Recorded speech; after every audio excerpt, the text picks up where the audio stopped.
before the Naira, before the Cabo, before the green notes in your wallet, Nigeria once spent British pounds.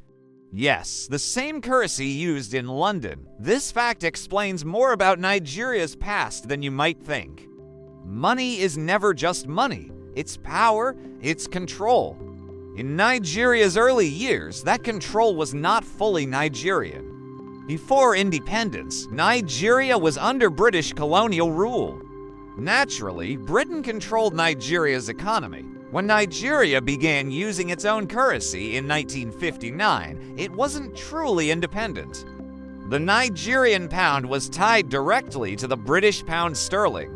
What did that mean? Nigeria couldn't freely decide its monetary policies.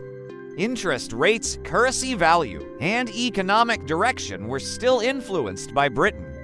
If the British economy shook, Nigeria felt the tremor. Even after independence in 1960, the money in people's pockets whispered one message: you are free, but not fully. In the 1960s, Nigeria was trying to find its identity. New leaders, new ambitions, a growing population. But the economy was still tied to a former colonial master. This became a problem as Nigeria's oil industry began to rise. The country needed flexibility, the freedom to manage trade, control inflation, and respond to global markets on its own terms. Yet the Nigerian pound was locked to Britain's economy, a system designed for London, not Lagos. Nigeria had political independence, but economic independence was still unfinished business. Then came 1973, a bold year, a risky year. Nigeria made the decision to break away from the British monetary system. The Nigerian pound was scrapped. In its place, a new currency was introduced, the Naira, divided into 100 Cabo. This wasn't just a name change, it was a complete economic reset. The Naira allowed Nigeria to control its exchange rate, manage inflation independently, align its economy with African and global markets, and most importantly, define its own value. For the first time, Nigeria's money truly belonged to Nigeria.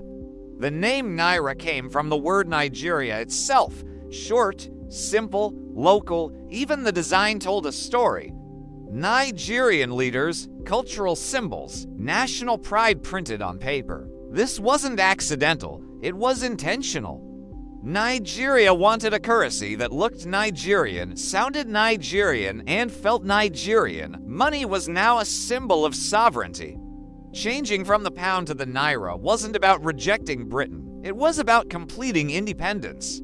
Because a country that cannot control its money cannot fully control its destiny. The Naira gave Nigeria the tools, though not always the perfect outcomes, to make its own economic choices. Good or bad, those choices became Nigerian decisions. So the next time you hold a Naira note, remember this: it represents more than value.